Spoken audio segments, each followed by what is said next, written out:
deixa aí. É a influência do organismo sobre o espírito. Algumas coisas nós poderíamos explicar e serão muito interessantes, né? De toda forma, isso ainda faz parte, né, do nosso capítulo do mundo dos espíritos. E antes de começar a aula, nós vamos pedir a concentração de todos vocês para que a gente possa ter uma boa base espiritual para poder desenvolver o tema. Ave Maria.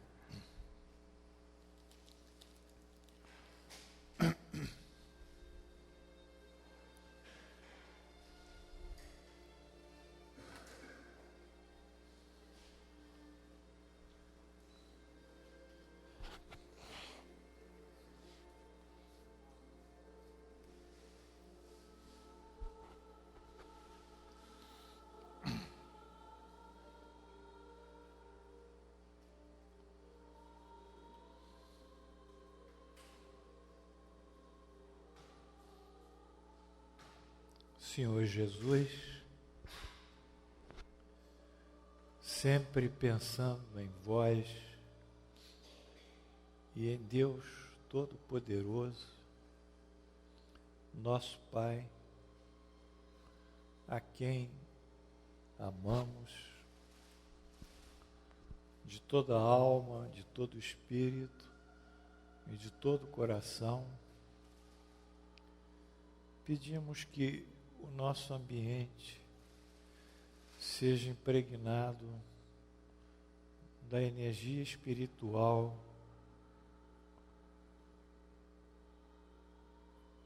necessária a nos dar paz, tranquilidade, aquietar as nossas ansiedades e angústias, felicitar-nos com o seu amor. Pedimos que os espíritos, que são os responsáveis pela parte espiritual do curso, fortaleçam também a sua presença com a ajuda vossa, Jesus, e do Senhor, Deus nosso Pai. Enfim, criando aqui os dois mundos, como disse Chico Xavier num livro, A Vida entre Dois Mundos. Um mundo nosso aqui, da matéria, e aqui também o mundo dos espíritos que estão presentes. Assim, em vosso nome e em nome de Jesus, abrimos aqui o nosso trabalho no dia 23 de março do ano 2015, pela graça de Deus.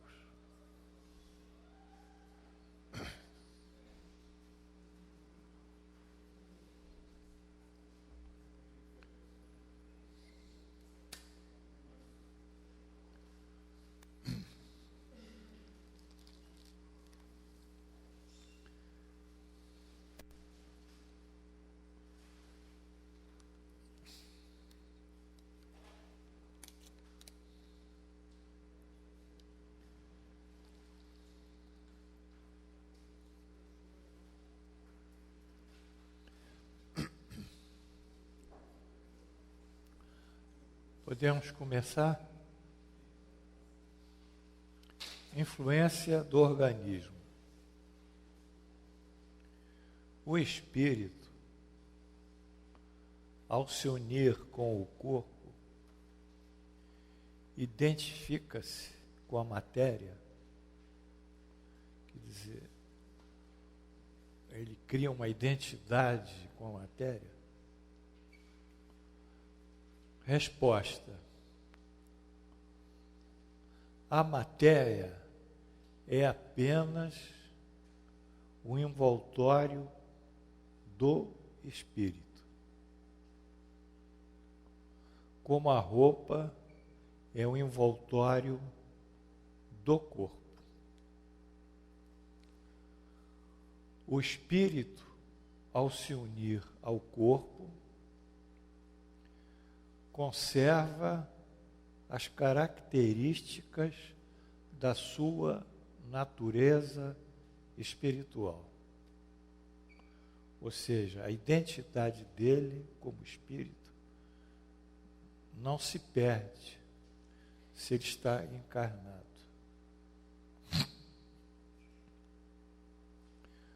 Nos comentários é dito: o espírito identificar-se com a matéria equivale a perder a sua consciência e a sua individualidade espiritual. Porque cada um de nós tem uma individualidade espiritual que é formada por uma série de atributos que nós vamos ver aqui embaixo. O que não é possível, pois ele é ser pensante, inteligente. Nós somos pensantes, inteligentes, nós dispomos consciência das nossas ações, vontade e livre-arbítrio. Então a matéria não obliterou nada do que nós somos como espíritos. Dispomos, sim, do corpo causal, que a natureza essencial, nossa, primária, primitiva, criada por Deus. É essa parte divina que Deus nos legou, imanente à nossa criação. E essa parte é que originam as nossas ideias. De nosso espírito é que se produzem as ideias. A inteligência, que é o princípio inteligente. A nossa consciência, bem e mal, nossa consciência moral e a nossa vontade. Então, como espíritos, nós temos uma capacitação incrível do ponto de vista intelectual e moral. Mas isso é, eu diria, no núcleo da nossa criação, que ela vai se perdendo à medida que nós vamos gerando ideias, pensamentos, vontades, desejos, ações que vão nos afastando gradualmente das leis divinas. Nós dispomos do perispírito, sim, que é um corpo formado pela energia do nosso pensamento, das nossas ideias, que se projetam aonde? No fluido espiritual.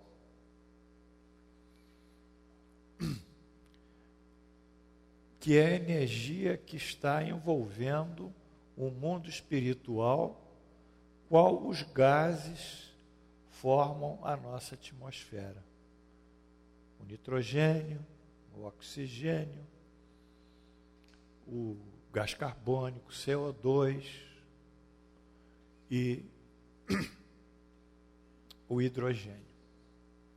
Então, se nós temos uma atmosfera que nós respiramos, que é formada basicamente desses gases, o espírito, no mundo espiritual, tem a atmosfera formada pela energia espiritual própria daquele mundo. Só que o espírito, ele atua pelo pensamento e condensa essa energia que forma um corpo energético. Vocês estavam vendo o Fantástico ontem, tem lá o sujeito que é o detetive invisível, não sei, que vai lá pesquisar lá negócios, coisas de corrupção. Ele não tem não tem imagem, é um negócio assim, que isso parece que é só energia, né? Vocês viram, é isso. O nosso perispírito é essa energia. É essa energia. Mas a energia condensada, ela está num estado que parece dar consistência material.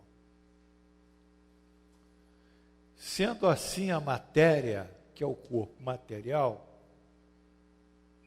é apenas o nosso instrumento de ação no mundo material.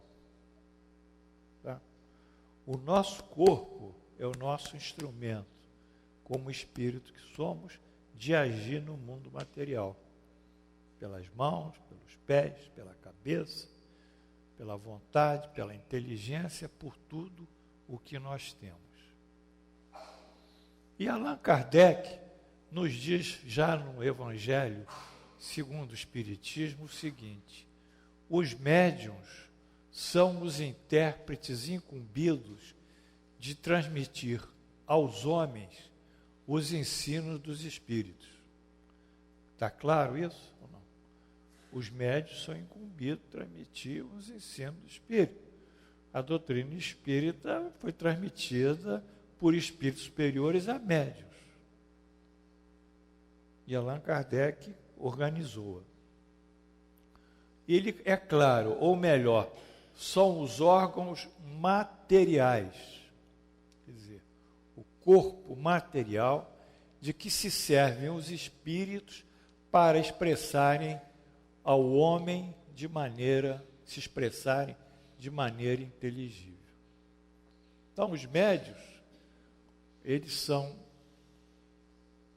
os órgãos ou corpo material que os espíritos utilizam para se comunicar conosco. Não há como o espírito identificar-se com a matéria. Não há. Ele é muito diferente, embora ele utilize a matéria. Se ele se identifica com a matéria, isso já é um problema patológico. Não é? Já é um problema patológico, já foge à normalidade, que não é o caso da nossa aula.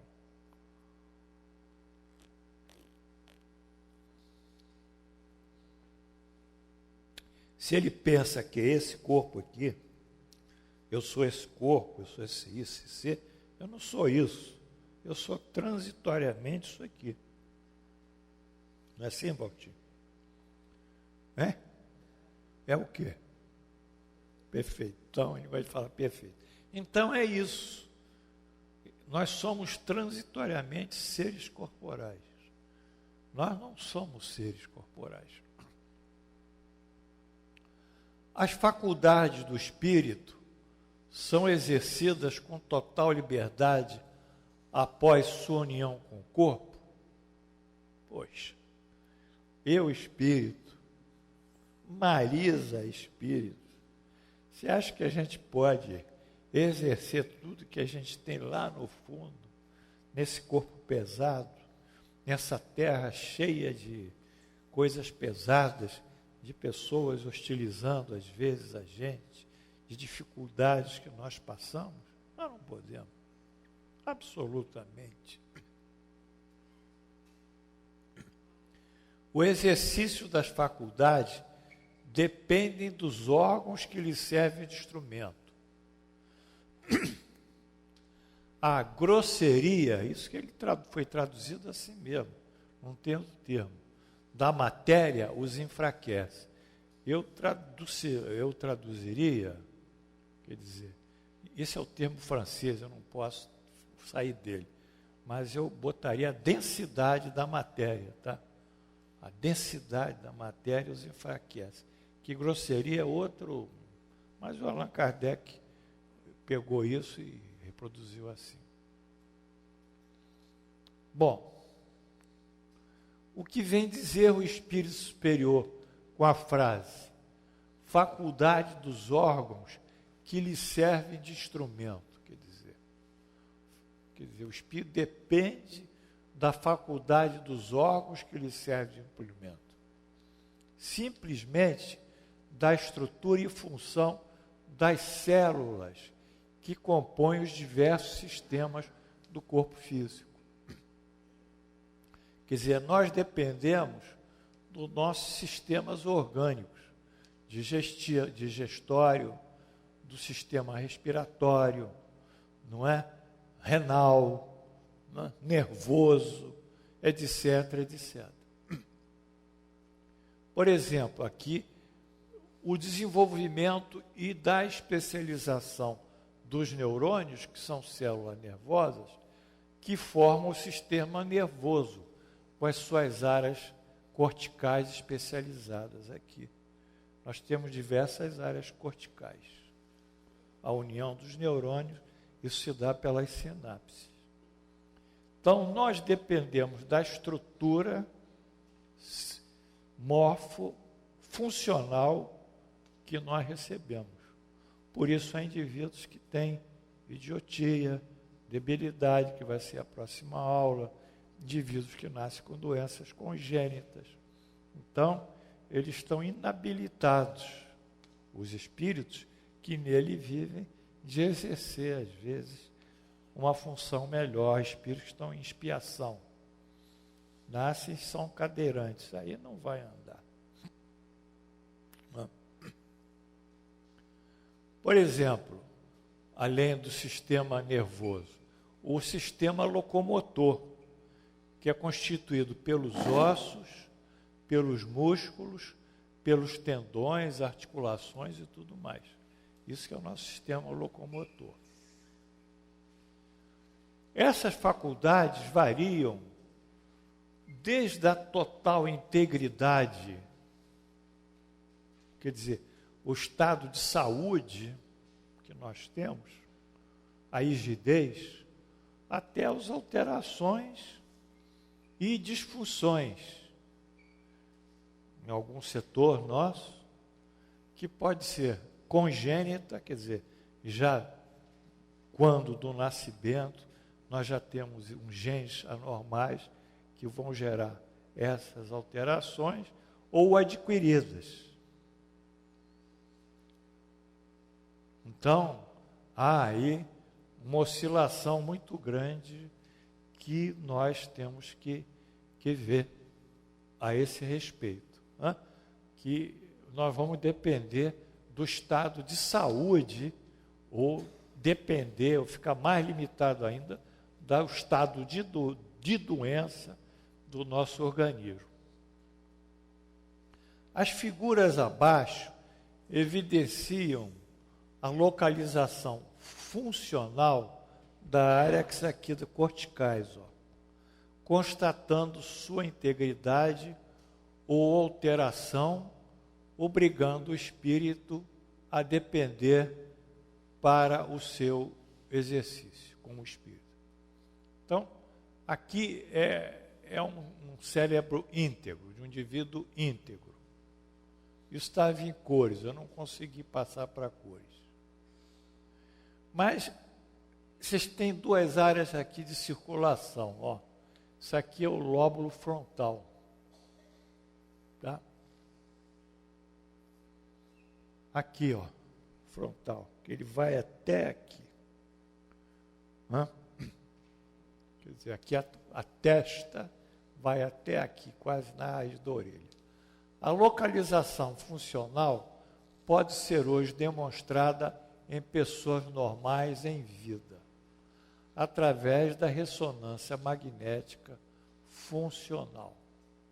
Eu não vou explicar o que é ressonância magnética funcional, mas existe esse médio de imagem. Essa técnica de imagem mostra as regiões mais ativas do cérebro, quando o indivíduo é estimulado ou executa uma tarefa específica. Nesse caso, o indivíduo foi solicitado a refletir sobre uma frase com implicações morais. Perguntaram a ele uma frase que tinha implicação moral. A atividade neural correspondente ficou bem localizada no lobo frontal em ambos os lados. Então, quando ele pensou numa coisa moral, ativou essa região e essa região. Então, o lobo frontal é a região cortical que eu diria que ela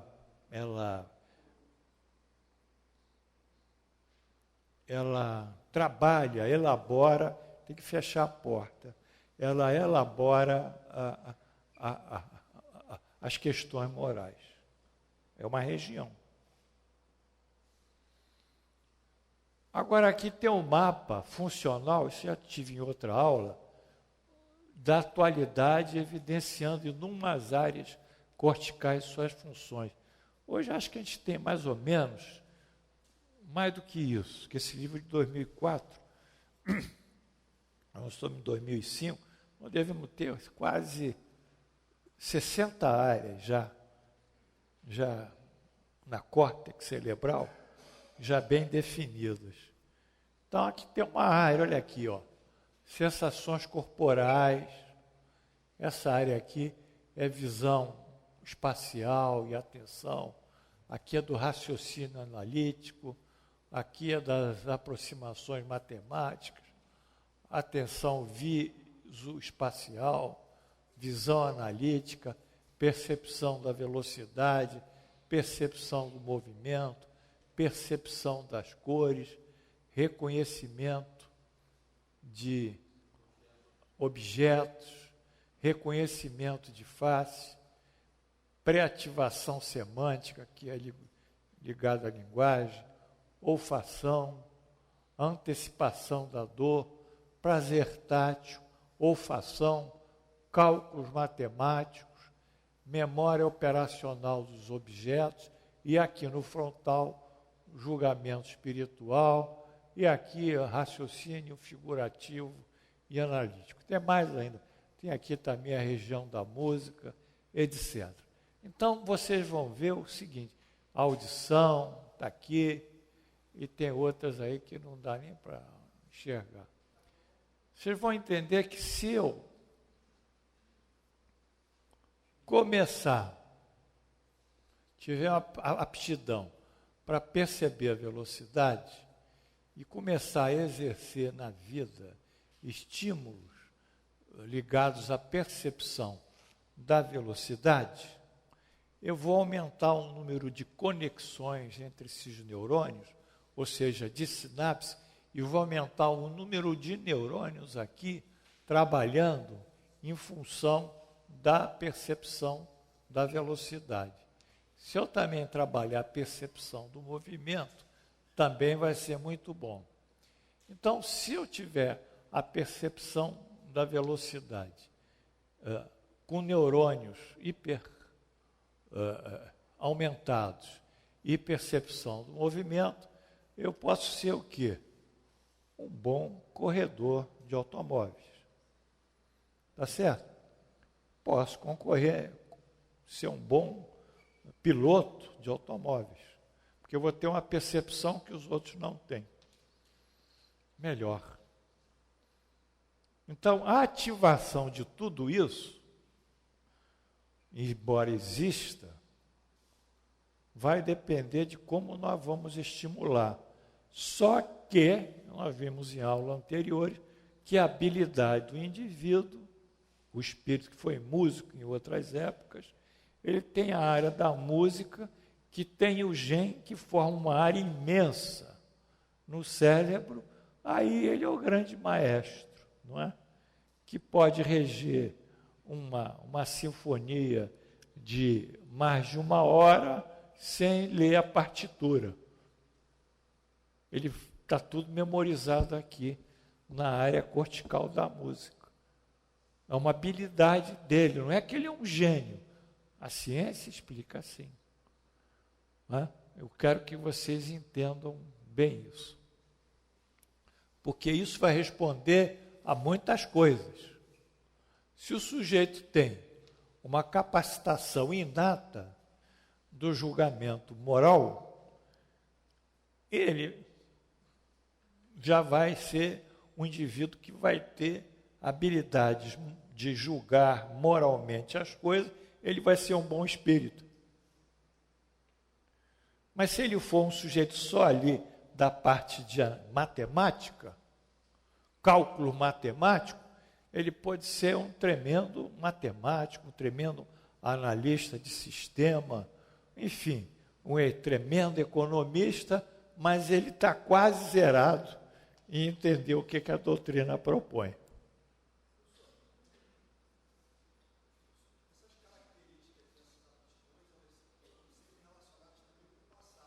Foi. Você andou faltando aula, por isso que você está fazendo essa... Aliás, a aula passada, você tem que arranjar, que é sobre moral, ética, etc., que é a sua dúvida, e você é um cabeçudo. Faltou a aula passada. Então, pouco papo, Marquinho. Depois a gente conversa. É um cabeçudo. O que salva você é a sua esposa e o filhinho. É o que salva. E para esse negócio de esporte de... Como é? Radical, de pular de paraquedas, essas coisas, que não faz minha função porque você é um pai. Beijo. Vamos lá. Por outro lado, isso que eu estava dizendo, sistemas corporais pouco desenvolvidos, como se observa no sistema nervoso dos nossos ancestrais, na época pré-histórica, com bilhões de neurônios a menor que o nosso, só poderia expressar funções primitivas e elementares, tais como o instinto. Os espíritos de então não dispunham de raciocínio lógico e, portanto, não poderiam formar neurônios correspondentes. Está claro, hein? Que quem está formando as coisas é o espírito, hein? A inteligência dele. A figura a seguir esquematiza o cérebro dos nossos ancestrais. Olha aqui. O chimpanzé só tem 400 centímetros cúbicos de cérebro. Hoje vieram me dizer que o goleiro do Vasco tem um cérebro do tamanho do chimpanzé. Porque num jogo está tudo alagado, não dá, tem que dar o chutão lá para frente. Aí jogou a bola lá para o outro Flamengo chutar. Então foi a gozação do dia, lá na minha editora, com meus pessoais, né? Falou, pô, esse da Silva, não sei o quê, como é que é o nome? Martim Silva, tem o tamanho do chimpanzé, eu acredito, pô. Quanto? O Flamengo o quê? Não, o Flamengo por enquanto não tem nenhuma besteira, mas pode voltar a ter esse tamanho aqui. O Homo erectus tem esse cérebro aqui, ó, 860 centímetros cúbicos. O Sinanthropus, que é outro, ó, tem isso aqui, 1.075 centímetros cúbicos. O Homo sapiens fossilis, 1.300 centímetros cúbicos. Nós temos 1.400 centímetros cúbicos, quer dizer, é 1 litro, é quase 1,5 litros. Confere o tamanho do nosso cérebro. E o homem de Neandertal, que foi o nosso antepassado, tinha um cérebro maior, 1.550 centímetros cúbicos. Mas ele não tinha essas áreas corticais que nós temos. Então você vê o seguinte, que à medida que o espírito vai evoluindo, ele vai aumentando o tamanho do cérebro e vai aumentando o tamanho também da caixa craniana. Como nós somos descendentes de um chimpanzé ou de um orangotango, né? Depende, né? Então tudo faz sentido. De acordo com isso, o envoltório material seria um obstáculo a livre manifestação da faculdade do espírito? Pergunta óbvia, né, Marisa? Mais do que óbvia para nós, né? Como um vidro opaco se opõe à livre emissão da luz? Sim, e muito opaco. Que Allan Kardec era um cara que batia. Ele sabia que a resposta era essa, opaco. Mas ele queria que o espírito confirmasse, né? Porque ele tinha que formular a doutrina, a nossa doutrina. Comentário do professor. Pode-se comparar a ação que a matéria grosseira do corpo exerce sobre o espírito, essa matéria que a gente vive, a de um charco lodoso que tira os movimentos do corpo nele mergulhado. Então, nós estamos imersos, sem grande liberdade de ação. O espírito, que primariamente se manifesta pelas ideias, as produz sob altíssima frequência, difícil ainda de ser comparada às frequências estudadas pela física atual. Chamemos essa frequência de N1. Porque quando ele emite um pensamento, o espírito ainda, o pensamento dele, sai dele, de nós, a ideia é de uma frequência e de uma energia intensíssima que a Terra não conhece. Mais do que tudo isso que tem aí, que é energia atômica, partículas elementares, etc., etc.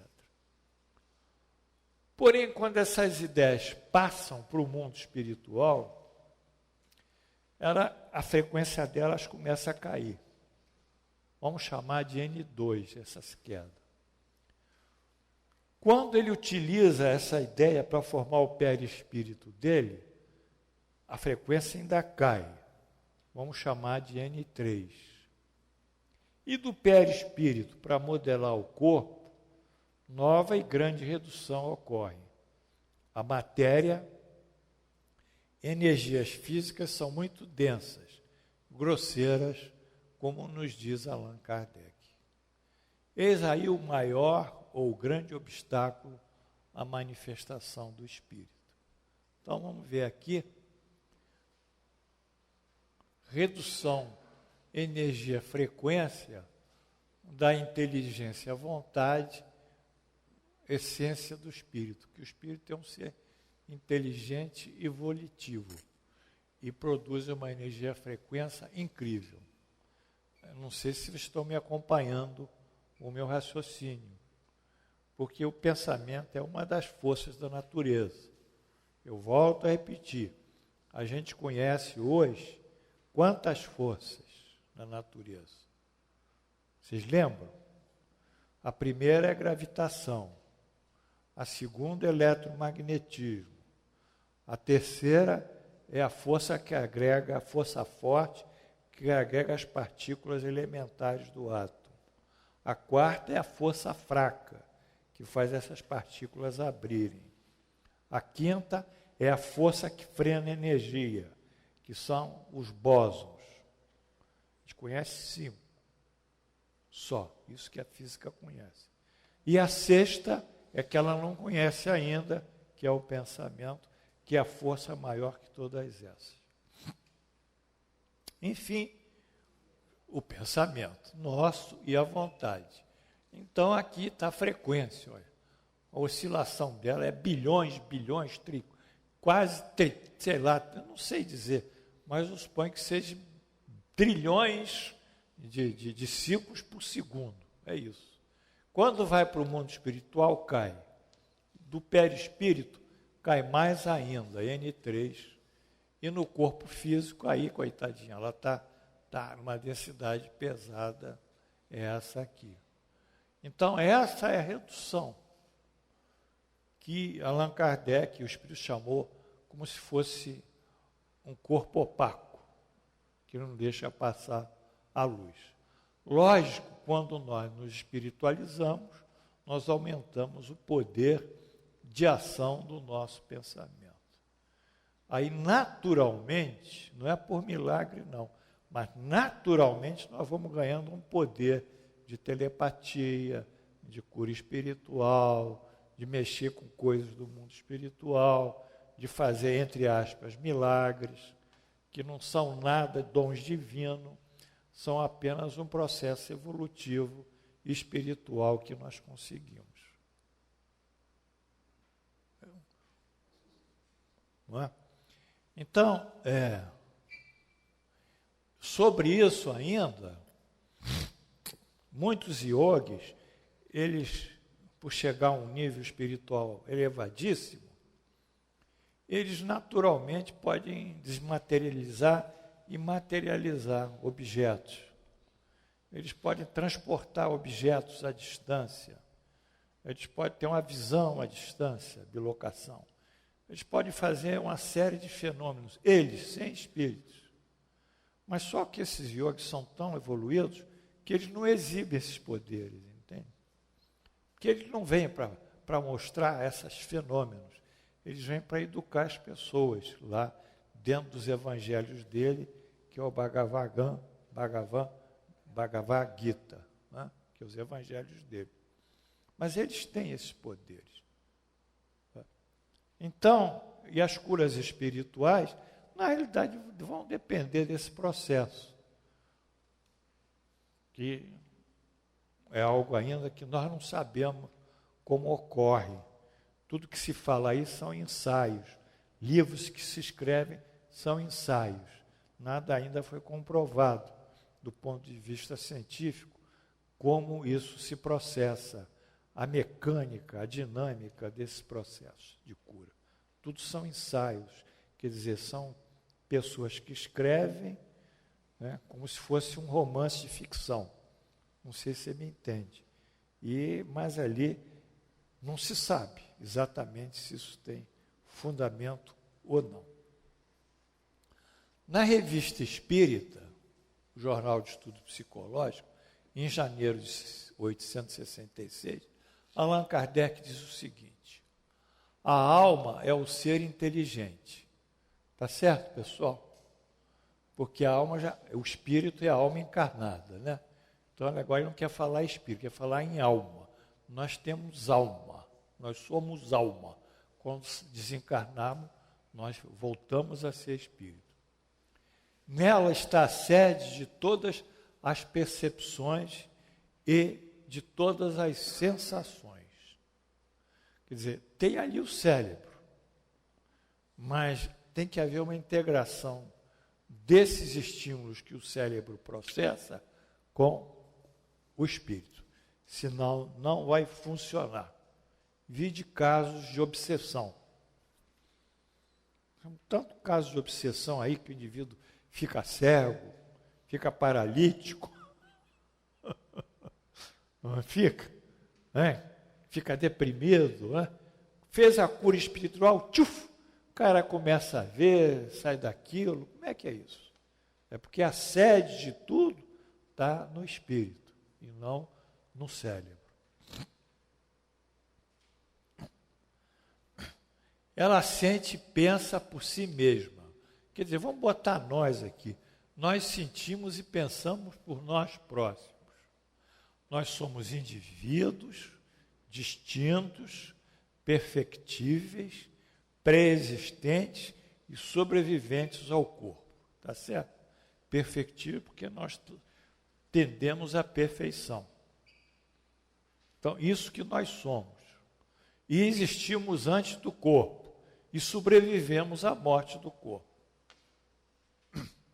O corpo é o seu invólucro material, é o nosso invólucro material. É um instrumento das nossas relações com o mundo visível, quer dizer, com o mundo objetal, o corpo. Durante a união nossa com o corpo, nós percebemos por meio dos sentidos, transmite dos sentidos, transmitimos o pensamento com a ajuda do cérebro. Separados do corpo, percebemos diretamente e pensamos livremente. Isso nós vimos aqui numa aula, né? A senso-percepção dos espíritos, não é isso?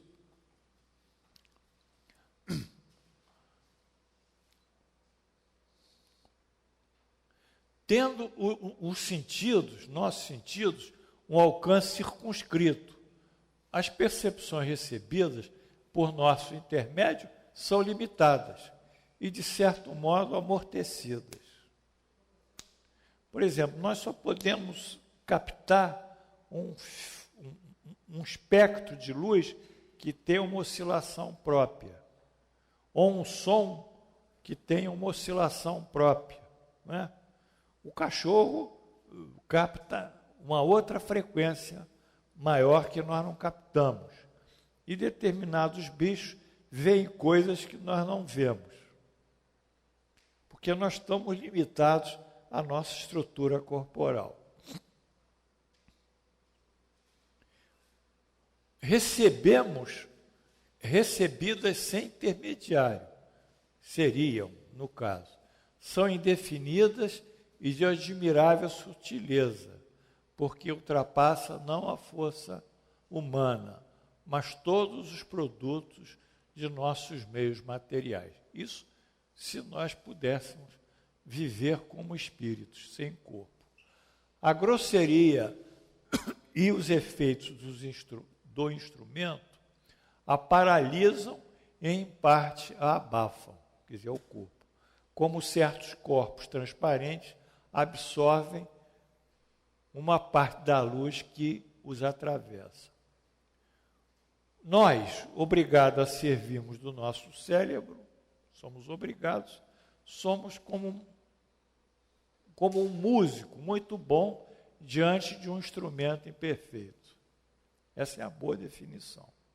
O nosso corpo é perfeito, nós somos excelentes músicos, mas o instrumento lá, o nosso violoncelo está todo rachado, não consegue reproduzir exatamente o que nós estamos querendo tocar. Livre, ele chama aqui, desse auxiliar penoso, que é o corpo, então nossas faculdades se desdobram e nós ganhamos percepções incríveis. A síntese é que o corpo, o organismo, é um fator limitante à expressão nossa como espíritos, em todos os sentidos. Aí Allan Kardec faz uma pergunta assim meio, não vou dizer que seja cretina, é uma pergunta para deixar o espírito numa contradição. O livre exercício às faculdades da alma está subordinado ao desenvolvimento dos órgãos? Quer dizer, o livre exercício está subordinado ao desenvolvimento dos órgãos? Então o espírito responde: os órgãos são os instrumentos de manifestação de faculdades da alma. Essa manifestação se acha subordinada ao desenvolvimento e ao grau de perfeição dos respectivos órgãos, como a excelência de um trabalho, a qualidade da ferramenta. Então, nós podemos fazer órgãos cada vez mais perfeitos, como nós vimos lá que o chimpanzé só tem 400 centímetros cúbicos de cérebro, e nós temos 1.450 centímetros cúbicos. Quer dizer, nós desenvolvemos ao longo do tempo, como espíritos, e expandimos o nosso cérebro para pensar melhor e criar novas funções e novas percepções.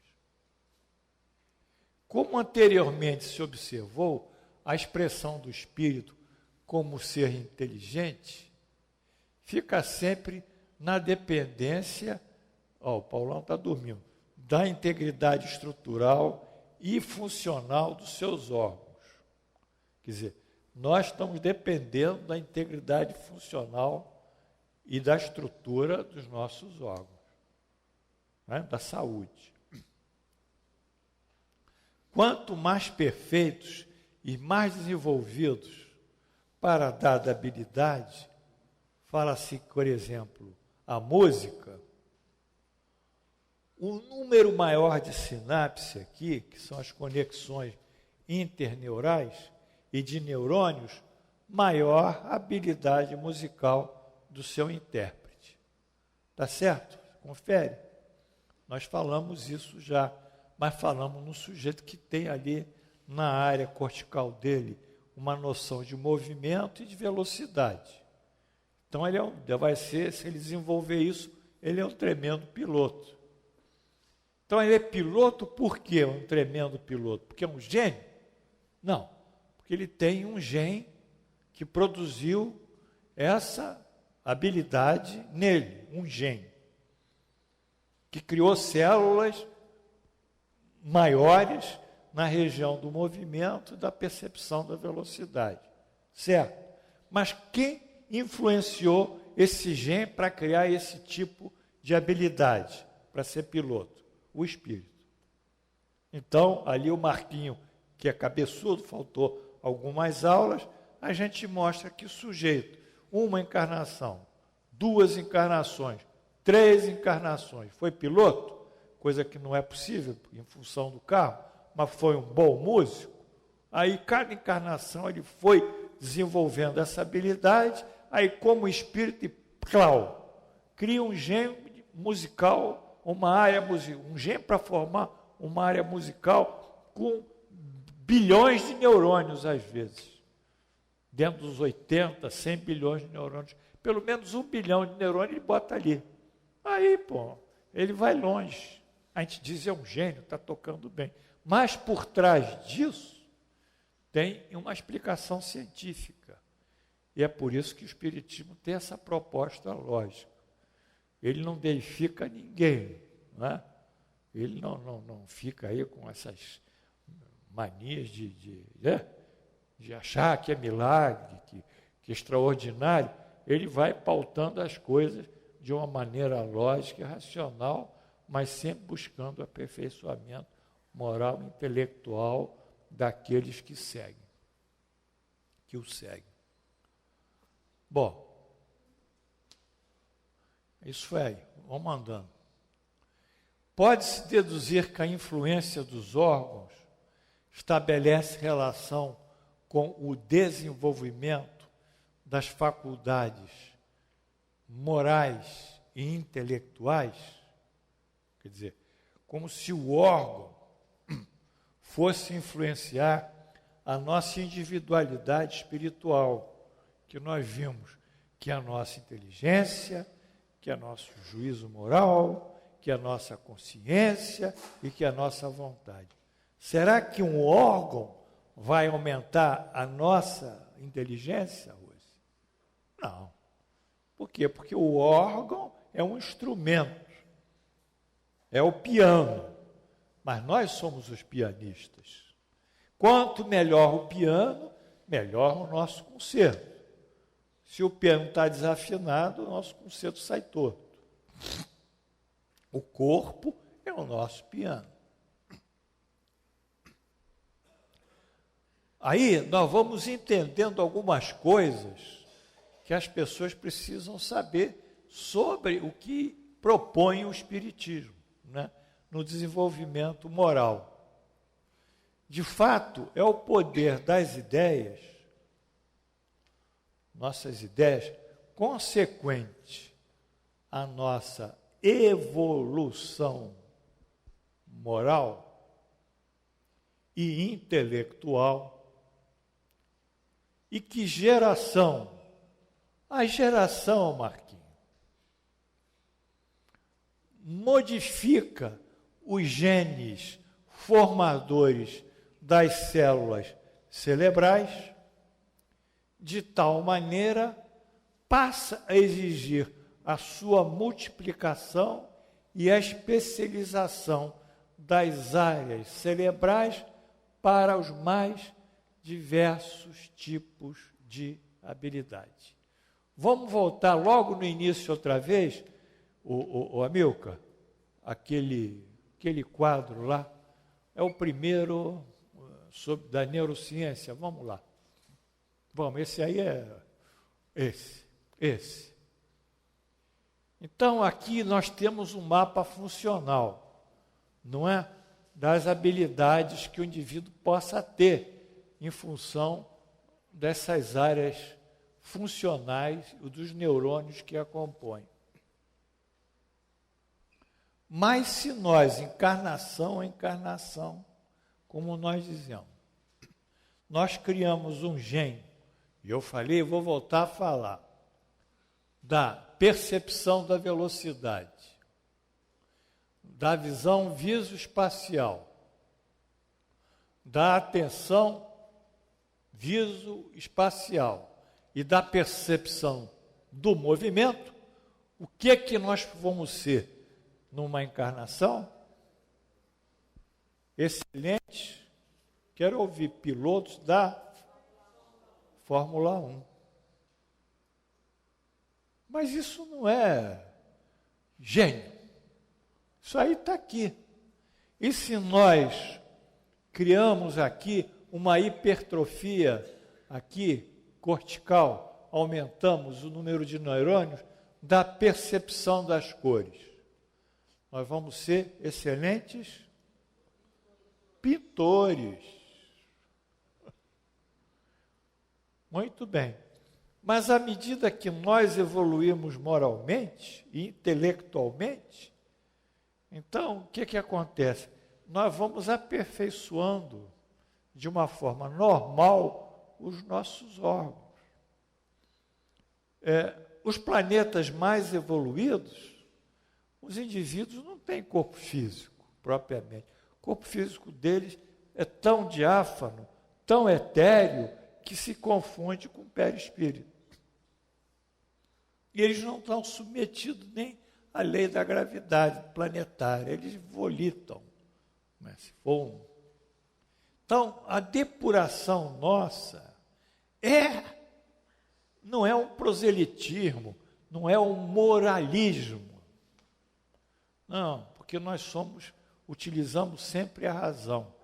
A nossa moral é a moral do bem. A gente estudou isso semana passada. Muito bem. Mas o fato de nós nos depurarmos, isso nos vai levar a outras qualidades. Pronto, Glorinha?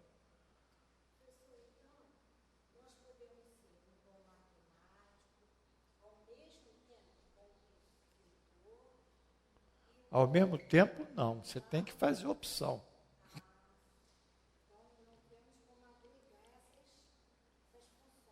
Você pode ter, às vezes, numa encarnação, 2 ou 3 habilidades, tal, mas você vai desenvolver uma. Porque o teu espírito vai mandando pensamento, ideias lá no corpo causal em cima do teu cérebro. E o cérebro vai, Mas aí já tem um gene também. Mas agora, ele tem um gene para a música, não quer saber de música, então aquela área não vai funcionar. Ele tem que ter a predisposição, a chamada habilidade, mas ele tem que produzir o estímulo para que aquela região reaja, crescendo e se desenvolvendo. Eu não sei se vocês estão entendendo bem. Isso vai muito longe do que eu estou falando. Vai muito longe no sentido da ciência e de tudo, de toda a relação do homem com o mundo, com Deus e com tudo. Vamos lá.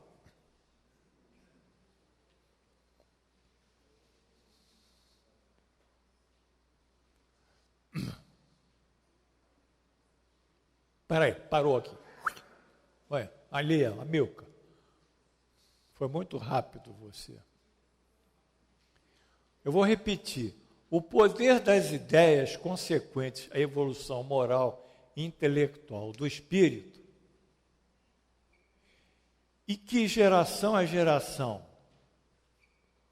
modificando os genes formadores das células cerebrais de tal maneira, passam, ali modificam, a exigir sua multiplicação e a especialização das áreas cerebrais para os mais diversos tipos de habilidade. Repetir bati e vocês entenderam. Espero que ninguém esteja dormindo aí, porque o professor vai acordar. Bom, e isso se dá em todo o corpo humano, como pode ser observado nos precursores da raça humana, os primeiros hominídeos. Tem aqui o Ramapithecus, que é um parente extinto do orangotango, o Australopithecus, macacos do sul, que viveu nas savanas africanas há 4 milhões e 200 mil anos, de 4 milhões a 200 mil anos, a 1 milhão e 400 mil anos atrás. Olha, vamos lá. Está aqui um pesquisador segurando o crânio do Australopiteco, que foi o precursor nosso na África. Porque quando ele saiu para viver nas savanas, que são lugares planos, ele teve que despertar novas habilidades, né? Ele já tinha oposição na mão, o polegar já se opunha aos 4 dedos, quer dizer, a mão já não era em garra, está claro? Não é com garra, era uma mão prensora aqui. Já acabou garra e virou prensora e podia pegar as coisas. Pegando as coisas, ele não precisava andar curvado. Ele foi subindo a coluna vertebral dele. Foi ficando um homo erectus, não é isso? E aí ele foi desenvolvendo habilidade de preensão, de andar em pé, pegando já os frutos, enfim, foi uma série de desenvolvimentos, né? Mas isso foi há bilhões de anos atrás. Muito bem. Está clara a aula aí? Tá? Sendo assim, a diversidade de aptidões existentes entre os homens, aí vem a pergunta, será que essa diferença de aptidade entre nós se deve unicamente ao estado, à condição do espírito? Olha a resposta. Unicamente não é o termo certo. O princípio está na qualidade do espírito, que pode ser mais ou menos adiantado. Porém, deve ser considerada a influência da matéria sobre aquele espírito. Mais ou menos entrava o exercício dessas faculdades. Então, pode ser um espírito muito evoluído, mas porque, por razões, vamos supor, da lei da causa e efeito, ele nasce com um problema genético que vai gerar uma doença mental nele, um transtorno mental. E a partir do transtorno mental, aquela inteligência brilhante dele não pode ser mais exercida.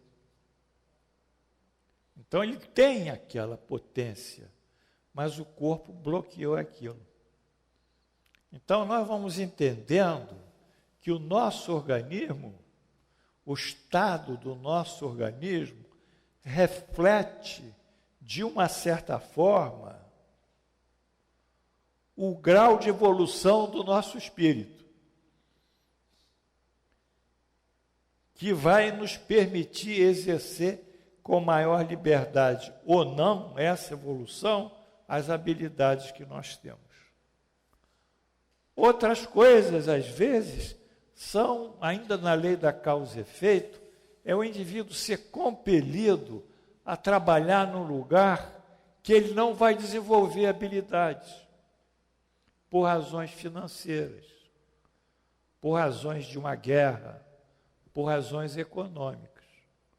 Então o sujeito tem uma habilidade imensa para ser músico, ser um excelente pianista, mas ele está numa crise financeira, não consegue prosperar, né, na música, aí coloco ele para ser caixa do Bradesco. Pronto. Ficou lá. Está rindo de quê? Não é para ele, não. Caixa é um negócio muito sério, conta dinheiro. Então, as oportunidades da vida também refletem as necessidades evolutivas dos espíritos. Então, ele vai ser caixa do Bradesco. Agora, por que ele foi caixa do Bradesco e não foi pianista? Deus é que vai explicar. Esse negócio de a gente explicar as coisas aqui, evidência, médium que adivinha, tudo isso é muito suspeito, porque é muito mais profundo e muito mais sério do que a gente possa pensar. Né? Bom,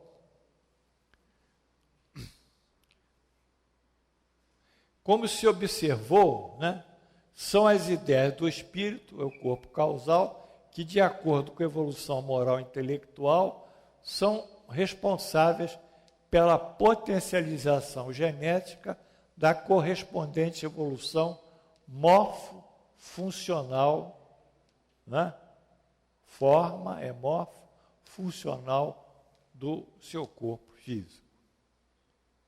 Então, são as ideias. Então, a questão 18, que eu volto sempre a bater, eu já falei umas 5 vezes, Pina, na questão 18 aqui. É porque o Espiritismo é muito criativo. Ele não é esse negócio de beija-mão, não. Não é esse negócio que vocês veem aí, não, de rituais. Não tem nada a ver com isso. Culto, não sei o quê. Não tem, ele é lógico, bate na razão e chega em Jesus e se modifica por um mecanismo de entendimento e não por um mecanismo de fé em algo que a pessoa não sabe o que é exatamente explicar. Mas ele primeiro explica para depois mostrar a fé. Daí a nossa fé ser baseada em evidências. Daí a nossa fé ser raciocinada. Nós não somos, aconteceu isso. Não, bota o santinho lá. Eu não vou botar santinho lá. Para quê? Eu acho que a razão é que deve dizer como é que eu posso agir. Então, a pergunta 18, que eu estou sempre batendo, é a seguinte: penetrará o homem um dia o mistério das coisas que lhe estão ocultas? Tá? Vamos colocar uma coisa que está oculta, Renata. Supor um câncer, a cura de um câncer, a cura de uma diabetes. São doenças crônicas.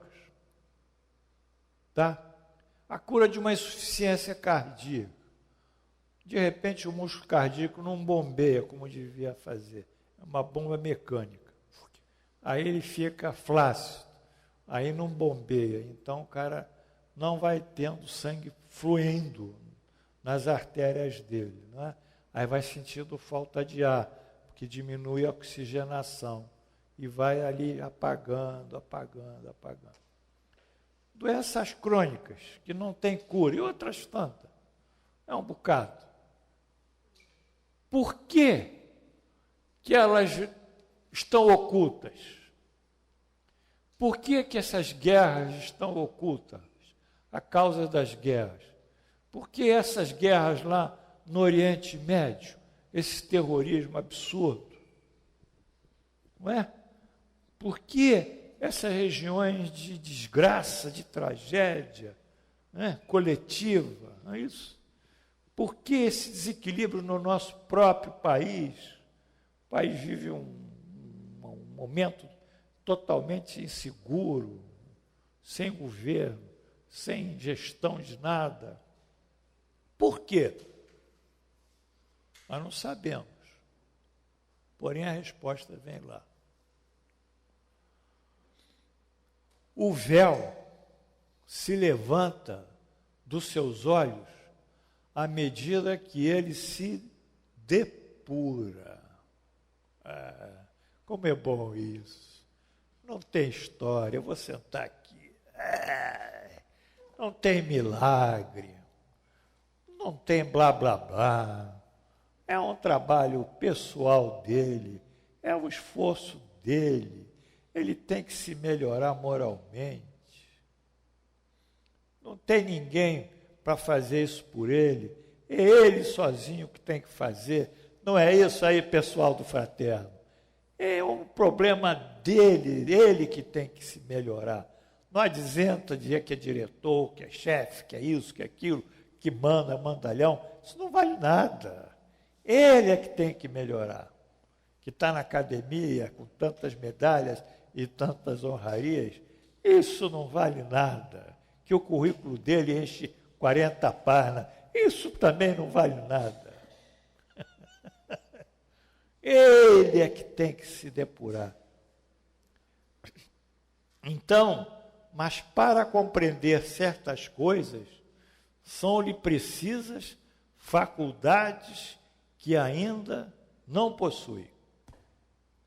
Ou seja, tem aquela região cortical dele lá, que ele ainda pode desenvolver outras áreas corticais, como nós desenvolvemos imensamente em relação às áreas do nosso ancestral, o chimpanzé. Confere? Então, o texto é esse: depurar, purificar, melhorar-se moralmente.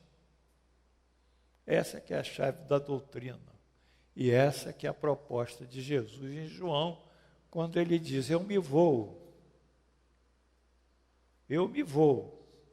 mas, e eu, meu Pai, somos um, ele diz, mas os milagres que eu fiz, vocês poderão fazê-los, e até mais milagres ainda. Que é isso? Que é isso? É um problema dos apóstolos seguirem esses estados de depuração espiritual, de como Jesus chegou a ser um espírito puro, totalmente puro. Então ele fazia as coisas naturalmente, porque ele se conectava, ele, em espírito, às leis divinas. Então ele sabia manipular as leis divinas, como nós sabemos manipular um programa de computador. Não precisa muita coisa. Era um ato espontâneo. E os apóstolos poderiam fazer. Ele não disse que era Deus, que era superior aos apóstolos. Ele nunca disse isso. Ele era humilde, né? Como todo ser superior. Mas ele disse, deu a mensagem. Depois fizeram ele, Deus, né, Glorinha? No concílio de Nicéia, nos anos 500, aí foi uma confusão bárbara, né? Bem, e as faculdades novas e inéditas, que são estruturas e funções que conquistará após evoluir.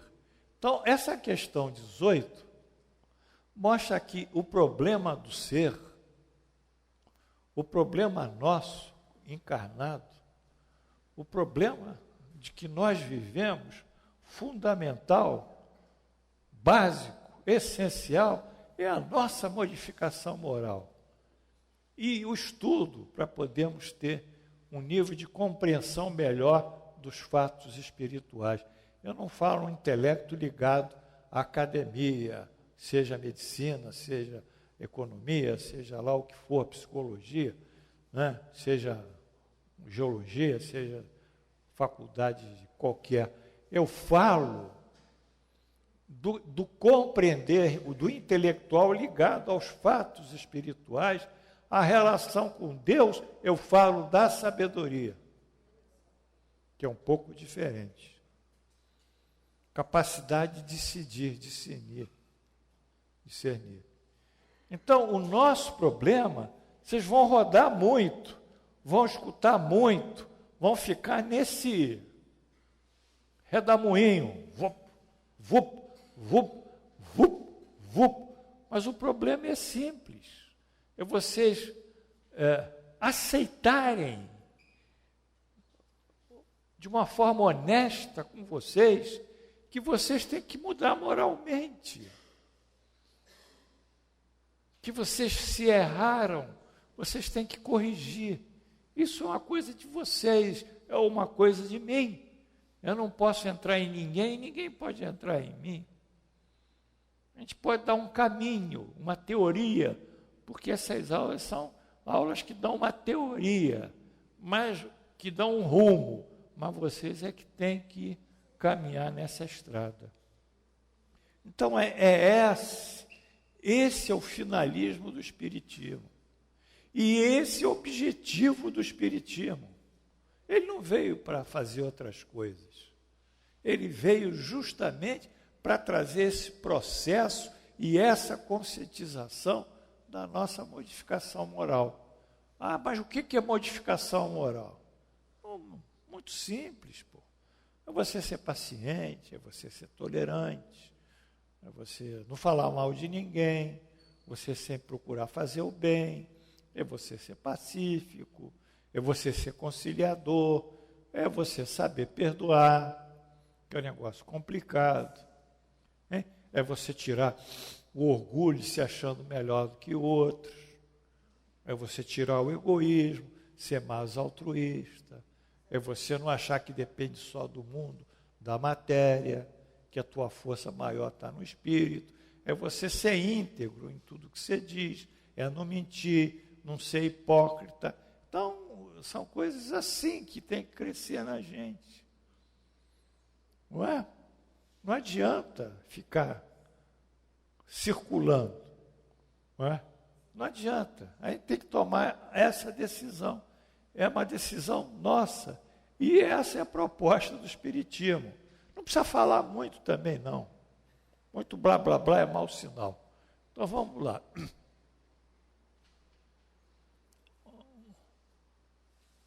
Acho que a aula está terminando. O espírito, ao encarnar, traz certas tendências. Supondo-se para cada uma delas um órgão correspondente no cérebro, Allan Kardec prenuncia em 1857 a existência das áreas corticais. Ele já diz isso. O desenvolvimento desses órgãos será efeito, claro, será ação da depuração, e não causa. Se as faculdades tivessem o seu princípio nos órgãos, o homem seria uma máquina sem livre-arbítrio e sem responsabilidade. Ele está batendo aqui no materialismo. Se o cérebro é que comandasse a gente, espetacular? Obrigado. É do Allan Kardec, não é meu, não. E se o cérebro comandasse a gente, nós estávamos sem livre-arbítrio, sem responsabilidade. Vou mandar mais um pouco, isso é um texto grande. Aqui Allan Kardec critica a concepção materialista do cérebro. O materialismo propõe nele encontrar-se o pensamento, a mente. Quer dizer, é o problema do cérebro. A gente tem uma divisão mente-cérebro. Então, uma dicotomia na psiquiatria. Quer dizer, para os psiquiatras, a mente é o cérebro. O cérebro tem a mente, né? Para nós, o cérebro é um instrumento da mente, mas a mente não está no cérebro, a mente está no espírito. Fora preciso admitir que os maiores gênios, os sábios, os poetas, os artistas, são gênios, senão porque o acaso lhe deu órgãos especiais. A seguir essa linha de raciocínio, eles não seriam gênios. E o último dos imbecis poderia ter sido um Newton, um Vigílio, um Rafael, caso tivesse sido provido de certos órgãos. Quer dizer, se é uma coisa ao acaso, o cérebro que dirige, não haveria esses gênios, não é? E seriam outros. Allan Kardec prossegue em sua linha crítica ao materialismo, no caso da inteligência, da sensibilidade artística, por exclusivamente originarem dos órgãos. A suposição se torna mais absurda quando se lhe aplica qualidades morais. Assim, seguindo o raciocínio deles, dos materialistas, São Vicente de Paulo, dotado pela natureza desse ou daquele órgão, poderia ter sido um celerado, e o maior dos celerados só precisaria de certo órgão para se tornar o Vicente de Paulo. Acabou o livre-arbítrio, acabou a reencarnação, acabou tudo, né? É o cérebro que aleatoriamente decide. A partir desse parágrafo, Allan Kardec encerra sua primeira argumentação, sempre direta à concepção materialista da moral e da inteligência. Admite, ao contrário, que os órgãos especiais, se é que existem, são consequentes e se desenvolvem pelo exercício da faculdade. Isso nós vemos aqui na neurociência de hoje, a parte funcional, quer dizer, o estímulo daquele neurônio. Aí ele chama de exercício. Aqui, em 1857, ele já tinha essas ideias. Como os músculos pelo movimento, nada tereis de racional. Tomemos uma comparação trivial, por se bem aplicar ao caso. Através de certos sinais fisionômicos, reconhecereis o homem dado à bebida. Né? É a face do homem que bebe, que eu não quero descrever. São esses sinais que o fazem bêbado, ou é o vício da embriaguez que produz os sinais? Claro que é o vício. Pode dizer que os órgãos recebem a marca das faculdades. Nesse último parágrafo, o professor, após contestar a teoria materialista, passa a expor a sua, cuja base é o estímulo da função do órgão.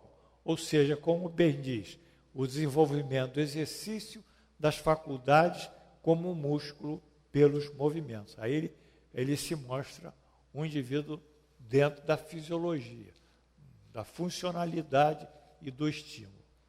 Faz da função o desenvolvimento do órgão. Isso em 1857, como a biologia hoje, em 2015, aceita. Está claro ou não? Está claro, as bactérias. Toda hora ela dá uma mutação. Tem bactéria aí que a gente começa a dar antibiótico, ela se torna resistente, porque ela vê que aquele antibiótico está destruindo ela. Ela muda o gene dela e se torna resistente ao antibiótico. Ela tem uma inteligência para se defender, porque é um estímulo que ela recebe daquele antibiótico em doses erradas, pela automedicação. Né? E a biologia mostra isso em outras áreas. Não é? Porém, ao contrário dos materialistas, firma a posição serem as faculdades, obviamente, dos espíritos que produzem esse desenvolvimento. Nós vimos aqui exaustivamente isso hoje.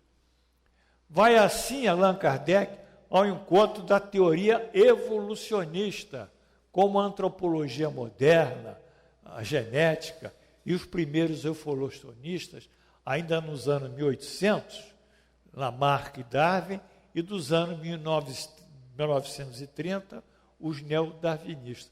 Então, o espiritismo é evolucionista, não é criacionista. Nada nasceu pronto e feito. Tudo tem que ser gradualizado na sua modificação. E a base desse evolucionismo é a oportunidade da reencarnação. Se nós não tivéssemos condições de reencarnar, nós estávamos ferrados. Viu, Japir? O Fluminense estava ferrado. Já está, não, Cristóvão saiu. Vocês estão felizes. Quem falou? Já está? Eu não sei, eu não vou dizer. Eu já disse, mostrei o cérebro do goleiro do Vasco aqui, foi desse tamanho aqui, 400 centímetros cúbicos. Mas, bom, aí acabou, pessoal. Aí é a bibliografia. Então, eu quis dar ênfase a vocês, isso com toda alegria, e liberdade, que o nosso problema nuclear é um problema moral, é um problema de estudar, intelectual. Nós não temos condições de sair dessa linha de pensamento. Não temos condições, nós não vamos andar. Mas à medida que nós moralmente nos depuramos, como diz a pergunta 18, nós ganhamos novas habilidades. Ganhamos. Quer dizer, temos condições de desenvolver certas áreas cerebrais. E o nosso espírito pode expressar mais livremente a sua ideia, a sua vontade, a sua inteligência.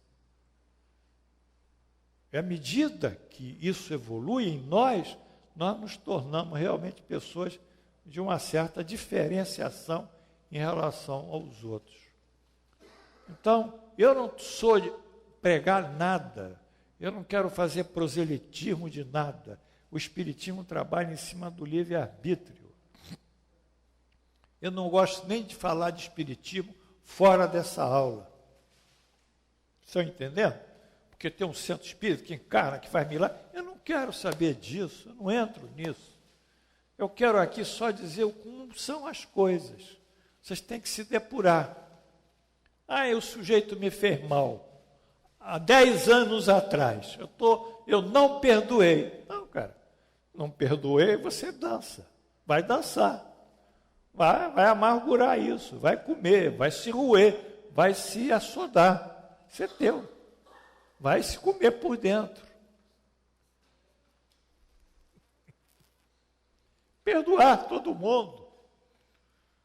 Ser humilde. Bom, a humildade nos aproxima de Deus. É uma das condições básicas. Ter paciência. Né? Ser amigo. Ser amigo, ser fraterno. Vocês vão ficar livres, cara. Não precisa de muita coisa. Tudo que vocês estão vendo aí na televisão é errado. Não tem nada a ver com a gente. Nós somos outros seres. Então, nós somos filhos de Deus e temos que buscar esse resgate da nossa filiação. Então, a aula de hoje, ela andou nesse ponto. Eu espero que vocês tenham entendido.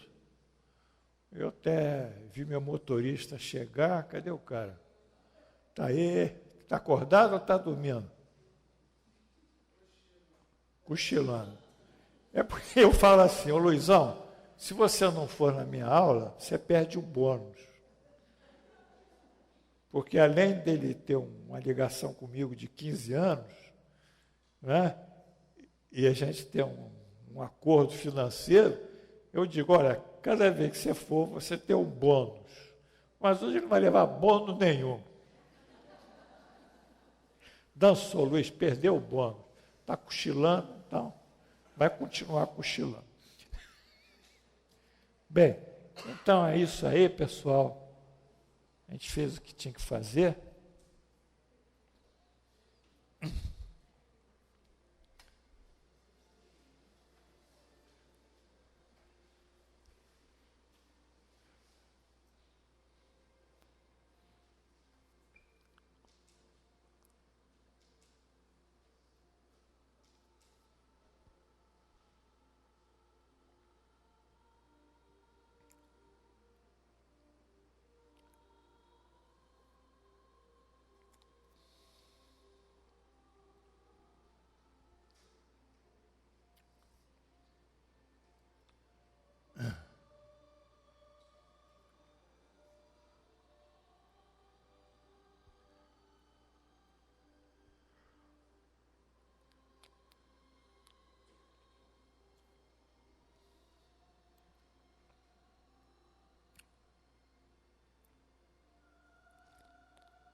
Jesus, nós muito vos agradecemos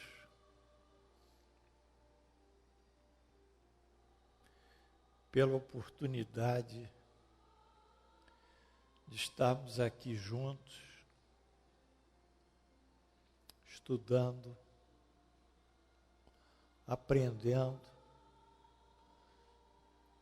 e levando esses ensinamentos conosco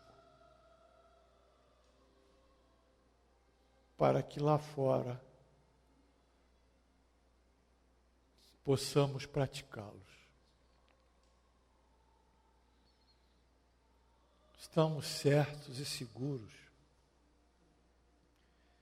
de que aqui o que foi dito pelos espíritos superiores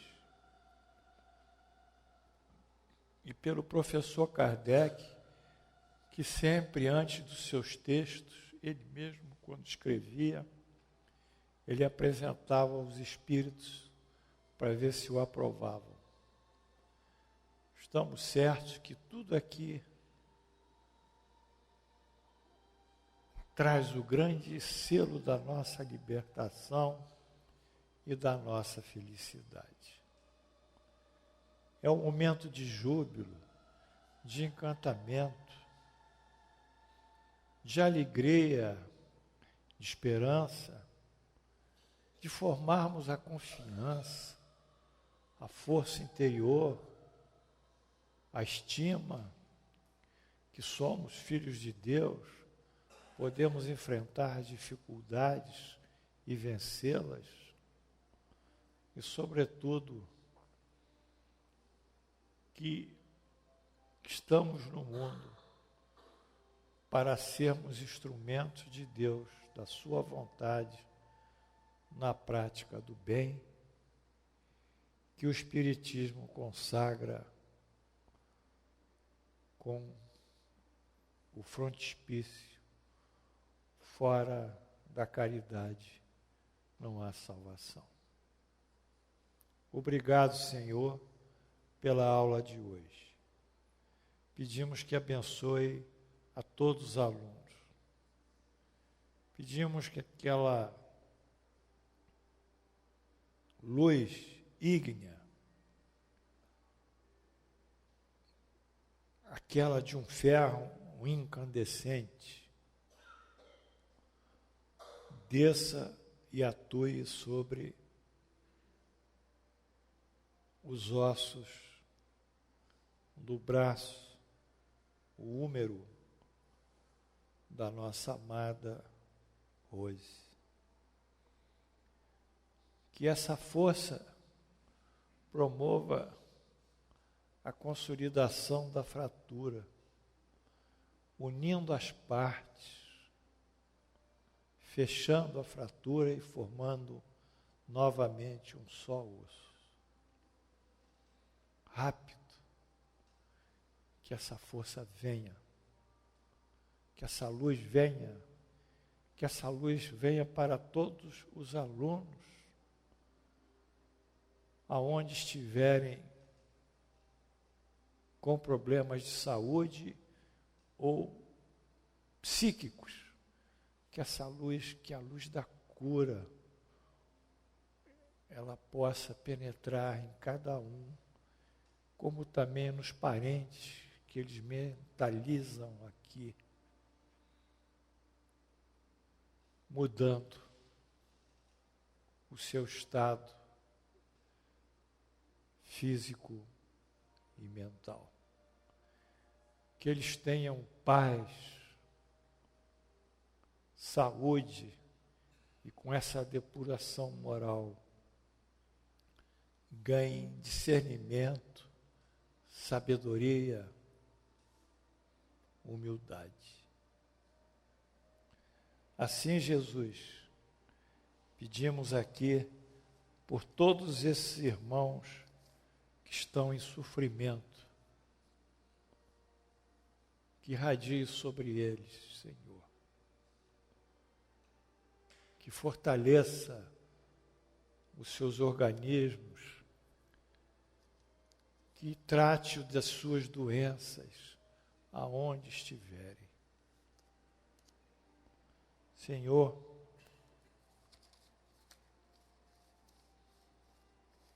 Pedimos por esses irmãos desencarnados que foram para o mundo maior. Pedimos mais uma vez pelo nosso amigo José Hermógenes, desencarnado na semana passada, uma alma belíssima que seja assistida no mundo espiritual pelos yogis e aqueles que estão com ele na difusão da Hatha Yoga.